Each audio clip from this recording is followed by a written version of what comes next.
Quiero, en primer lugar, saludar muy cordialmente y con gratitud a Patricia Panarello y al profesor Vicente Gosalvez de la Universidad de Valencia por haberme invitado a participar, y no puedo hacerlo más que utilizando los medios digitales, en el momento en que se celebra una reunión que es muy importante desde un punto de vista tanto de actitudes y de referencias y de caminos nuevos como de cumplimiento de los principios propios de los derechos humanos, que precisamente ahora celebramos el 75 aniversario. Y celebramos el 75 aniversario, y hay que decirlo con toda claridad, con una marginación normal. Se habla mucho de los derechos humanos y sin embargo después, fíjense que el primero es la solución, que ahora se está ya avanzando mucho en la no discriminación. Todo ser humano igual en dignidad. Fíjense que nos ha costado años. Fíjense que nos ha costado el que durante siglos no hubiera más que un poder absoluto masculino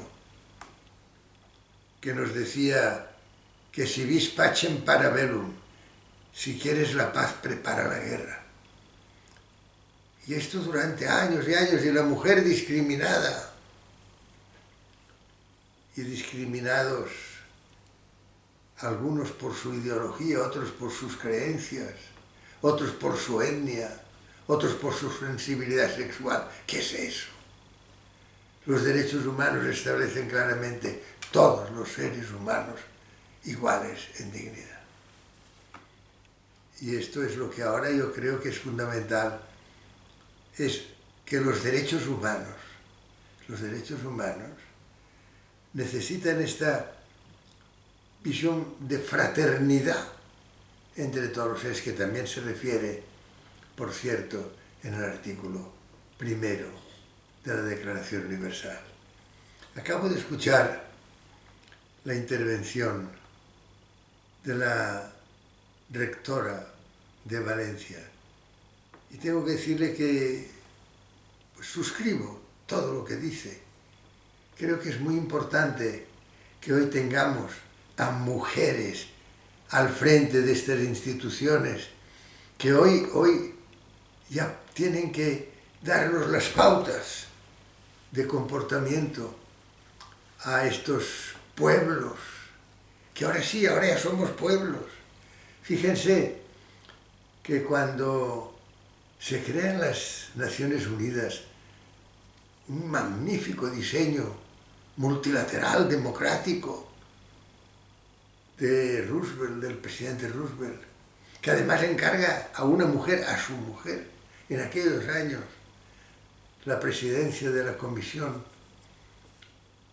que redactó y presentó la Declaración Universal.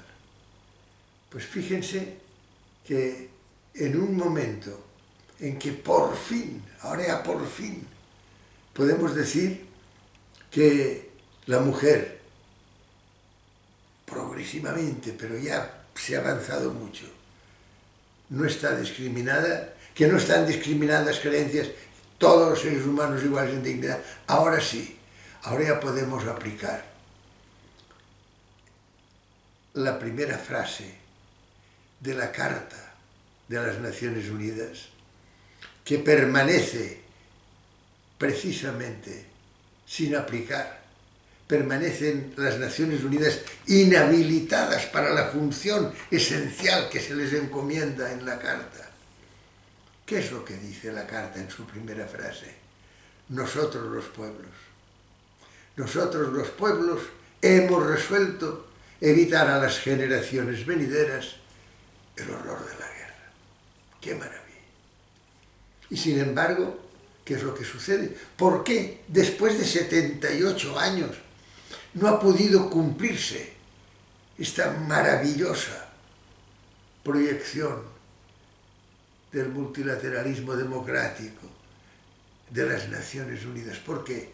Pues porque inmediatamente, el mismo día de su fundación en San Francisco, se colocaron subrepticiamente 5 vetos, los de los países vencedores de la Segunda Guerra Mundial. Y así, de hecho, se acabó con la función esencial de paz, de mediación, de negociación, de visión, de una nueva visión de lo que significaba la justicia social, la atención a los más necesitados, etc. Bueno, pues ahora, y esto me gusta insistir en ello, ahora que ya por fin nos damos cuenta de que ya la mujer, ya podemos, ya no, los vetos ya no tienen ningún sentido en este momento. Porque además, fíjense que hasta hace unos años decíamos sí, pero nos queda Europa, nos quedaba Europa, nos quedaban los países nórdicos como ejemplo a seguir. Y de momento resulta que aquella Europa que cuando la invasión de Irak por el presidente Bush Jr. pudo todavía a través de un gran presidente, Jacques Chirac, decir no, Europa no puede estar a favor de esta simulación de que hay armas de destrucción masiva. No, Europa no puede hacer eso. En aquel momento Europa contaba. Europa sería en aquel momento el interlocutor del señor Putin en la actualidad. ¿Y por qué no lo es? ¿Qué ha pasado?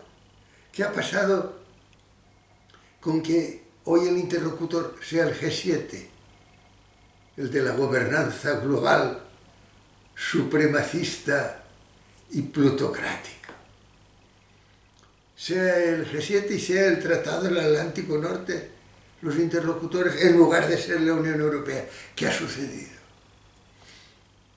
Pues lo que ha sucedido es que, como pasó en las Naciones Unidas, se ha vetado, se ha inhabilitado a la Unión Europea para el cumplimiento de su función. Porque se ha puesto la condición que es un veto total, la condición de unanimidad en las decisiones adoptadas por la Unión Europea. Y ahí tienen ustedes un Europarlamento que no puede tomar decisiones porque la unanimidad se lo impide.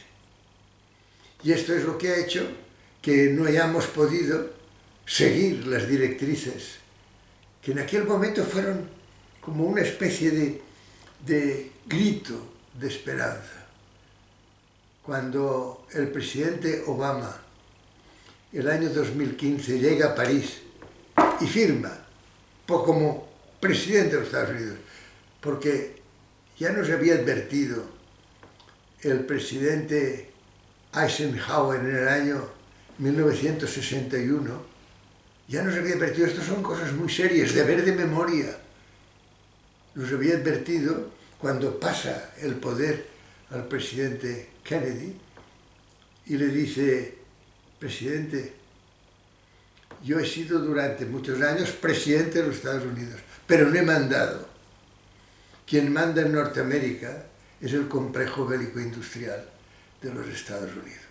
Estas cosas son las que tenemos que guardar después en la memoria para corregir, porque si tenemos una institución de un diseño perfecto y sin embargo no la podemos poner en práctica, si tenemos a unos presidentes que después resulta que no son ellos los que tienen el poder, sino el complejo bélico industrial, todo eso son cosas muy graves que ahora sí, ahora ya tenemos que tener memoria y tenemos que decir, no puede ser.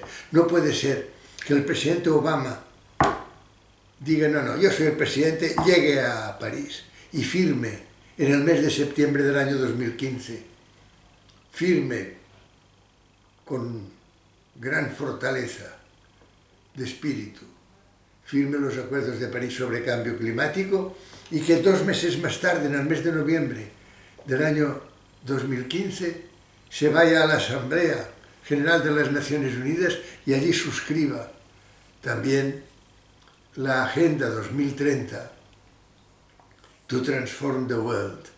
Es muy bella que esta resolución lleve precisamente esto, es para transformar el mundo. El mundo necesita una transformación rapidísima, necesita esta transformación rapidísima a la que aludía con gran precisión la rectora de Valencia. Necesitamos que haya una ciudadanía a escala mundial consciente de lo que está pasando en el medio ambiente, de lo que está pasando con la inteligencia artificial, de lo que está pasando en cuestiones esenciales de la fraternidad humana. No puede ser estos inmigrantes, esta cantidad de personas a las cuales les negamos todo, cuando por otro lado, solo 25 personas, lo ha dicho el secretario general de las Naciones Unidas, tienen hoy mayores recursos que la mitad de la población de la humanidad, que la mitad de los seres humanos. No puede ser. Son cosas que tenemos que decir, no porque es que podemos además llegar a puntos de no retorno. Estos puntos de no retorno que había indicado con gran precisión en el año 68 el que después fue presidente del Club de Roma, Aurelio Peccei, y dijo, ojo, the limits to growth, los límites del crecimiento, ojo que no podemos crecer en un contexto finito, no podemos crecer de manera infinita. Y la UNESCO rápidamente puso en marcha un gran programa, The Man and the Biosphere, y un programa oceanográfico, porque los océanos son los 2/3 de la piel de la Tierra, y que reaccionamos rápidamente y dijimos, no, ni caso. Y después hicimos una cumbre de la Tierra, también lo quiero recordar, porque en el año 1992 dijimos, bueno, como no nos escuchen, vamos a levantar la voz. Y vamos a hacer una cumbre de la Tierra en Río de Janeiro. Y hicimos un documento con personas como Nelson Mandela, como Mikhail Gorbachev, Alexander King, etc. Maurice Strong. Hicimos un documento que era la Agenda 21, la Agenda para el siglo XXI, la Agenda con las directrices, cómo actuar, cómo tener la cultura, el comportamiento cotidiano en el siglo XXI. Ni caso. Ni caso. El G9, el G7, el G8, ni caso. Y pasaron 10 años. Y entonces, ya con Kofi Annan, todavía, sí, hombre, sí, vamos a hacer otra cumbre, porque ahora sí va a ser en Johannesburgo y vamos a hacer que la gente se dé cuenta. Y el que recibió el documento, los Objetivos de Desarrollo del Milenio, el presidente Bush Jr., no solo no hizo ni caso, sino que además atacó indebidamente a Irak. Todo eso lo digo porque ha llegado el momento de deber de memoria. Ha llegado el momento de decir, nosotros los pueblos. Ha llegado el momento de decir, no, las universidades, los centros de investigación, los que representan a los filósofos, a los artistas, a los intelectuales en general. No podemos seguir olvidando lo que ha sucedido y actuando solo según los designios de estas grandes instituciones plutocráticas y supremacistas. Deber de memoria. ¿Qué pasó con el supremacismo? ¿Qué pasó con el supremacismo nazi romano? ¿Qué pasó con el supremacismo nipón? Millones de muertos. Ojo porque ahora estamos en un momento en que tenemos que redefinir, reconducir las presentes tendencias. Y por eso, tanto a nivel de Mediterráneo como a nivel de ciudadanía a escala mundial, tenemos que decir, vamos a procurar una educación muy rápida, pero muy consistente, para que el comportamiento cotidiano, la cultura, que es la máxima expresión de este comportamiento, sea una cultura que permita rápidamente la transición desde el sistema actual a un sistema democrático, a un sistema en que sean nosotros los pueblos. ¿Y para eso qué tenemos que hacer? Pues decir que hoy no puede seguir las Naciones Unidas con el veto de los países vencedores de la Segunda Guerra Mundial. No. Hoy tenemos que decir que vamos rápidamente, nosotros los pueblos, que ahora ya somos hombre y mujer, que ahora ya somos todos, que ahora ya podemos expresarnos, ya podemos participar. La participación es esencial para la democracia. Ahora todo eso ya tenemos que ponerlo en práctica. Y tenemos que hacer lo mismo en Europa. ¿Qué es eso de que la Unión Europea deba tomar sus decisiones por unanimidad, que es la antítesis de la democracia? ¿Qué es eso? Por tanto, yo únicamente quería subrayar que la iniciativa de estos dos profesores de la Universidad de Valencia es excelente, de que tanto a escala de cátedra UNESCO como a escala de universidad, que es capaz de tener estos vínculos con la Universidad de Messina y con otras grandes instituciones intelectuales. ¿Por qué? Pues porque vamos a tener, en muy poco plazo, vamos a tener que unirnos, vamos a tener que decir que, como decía la rectora de la Universidad de Valencia, ahora ha llegado el momento de los derechos humanos. Ahora ha llegado el momento de poner en práctica estos derechos humanos que durante muchos años hemos quizá a veces recordado, pero de los que no hemos hecho el uso imperativo que ahora tenemos que practicar.